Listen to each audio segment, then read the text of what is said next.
Hi, welcome back to Pages in the Past. So today we're going to review plus size dress forms.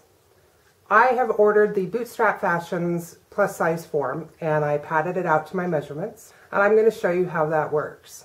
I'm also going to go over a standard dress form that I have covered with spandex and stuffed it with foam and batting, and I'll show you how that's done. And I'm also going to show you a standard dress form that I used the same pattern for my bootstrap form, and I covered a standard form. The reason I'm going to show you all three is because some people already have a dress form and they may not have room for another dress form. The other expenses of ordering the form, building a stand, buying the batting, if you don't have all that but you already have a dress form, I'm going to show you the alternatives that you have to making your dress form fit you. So here we go on to how to make your dress forms fit you. This is my dress form. Am I the only one who doesn't name them? I might be. This is a bootstrap form that I ordered off of Bootstrap Fashions. I put in my measurements. They got me a pattern that was supposed to be my size. I think they did a pretty good job. I've stuffed her a couple of times just because I wanted to see how full I wanted to make her and how squishable she was. She might need a little extra stuffing here and there, but for the most part, she's pretty much like me. Here's a side-by-side image. Not bad. So this is the one that you can order, download, put all the pieces together, put it together yourself, make a stand, use polyfill, stuff her full. They recommend a very large sized box. I don't think I used more than half, so don't start off that big unless you know that you're going to need it. Start off with less than you think you're going to need, because you can always buy more. This is my professional dress form, padded out to be more like me. What do you think? So there are a few things that I used to get her to look like this. I used a spandex shirt.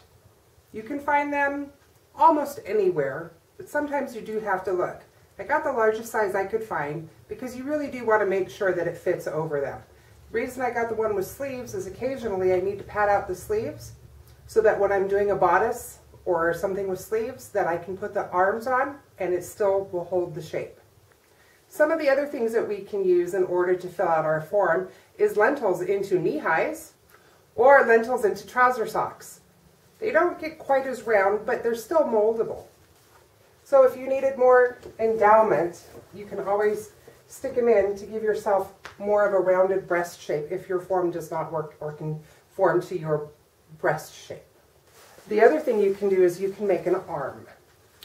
How do you make that? You take a stocking, and then this up here, I've just used your standard plastic bags just to give myself some sort of a shoulder, so that when you put it in, you can tie it on, and then you have a bendable arm. The inside is a pool noodle. So you can take a pool or tree noodle, cut a slit in order for it to bend, and if you need it a little bit bigger, you can wrap it with some of the 1-inch foam that you previously purchased because you may not need all of that. And what are you going to do with the extra anyhow? So you can wrap it, and then you can stuff it, and then you have arms. If you tie the two ends together and you make two, then you have permanent arms. One of the key tricks about that is if you have larger arms, you want to make sure that your arm will fit through the arm's eye when you're making your jacket. You can always take that and measure around that as you're building your bodice. See if it's a big enough hole or if you're going to have to adjust it. Or if the sleeve that you're making is going to be too tight. Some of the other adjustments that we make is that I have a special way of measuring. I call it special because it took me a long time to realize that when you're measuring your body in order to make your dress form fit you, you don't want to measure on the whole because my front is bigger than my back and I don't have boobs in the back. So what I do is I measure halfway points so that when I pad out my dress form, it's halfway so that that form fits me, and then with my back being more narrow, I can go ahead and make the more narrow adjustments to my pattern. The same with the waist, the same with the belly. If you're better endowed in the rear, you can pad out the rear. as to fit you for whatever item that you're making. This is the dress form I got many, many years ago. The cover never fit me. So what I've decided to do is take my bootstrap fashion form, take the outside shell, sew it all together. I'm going to put it over the top of her and pad her out to my current measurements. I'll show you that when it's all done.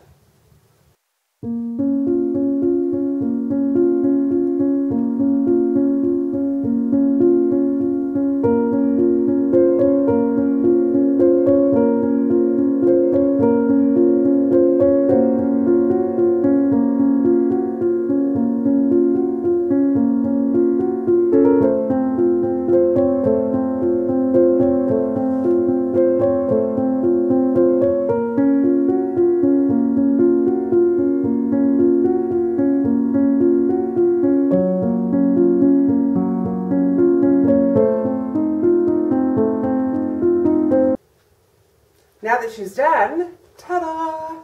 I came across some very interesting things that happened. So the ability to adapt as you're doing this comes in handy.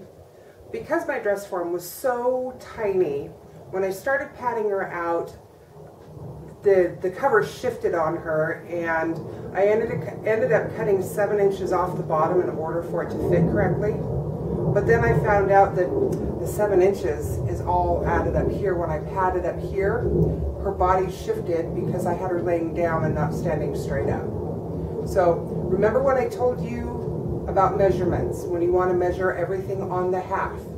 The reason is so when I take my measurement across the front, I want the measurement across the front of her to her side seams to match the same measurement that I took. Same across the back. I did this on the front, on the bosom, on the underbust, on the waistline, and on the low hip, and I also did mine midway because that's where I carry all of my weight up front. I wanted to make sure that the front was as close to my current figure as possible because I can always repad it later. And I repadded her several times because I wasn't happy with the way things are turning out. I also put a zipper in the back on this one instead of just stuffing it from the bottom because I wanted to be able to get all the way around the dress form. So she's done. She's ready for her debut, and don't be afraid to alter your pattern to the form that you have. What I did, because I had already previously made this, I measured from here to the bottom how many inches. I ended up cutting the foam pieces off, which you will see pictures of here.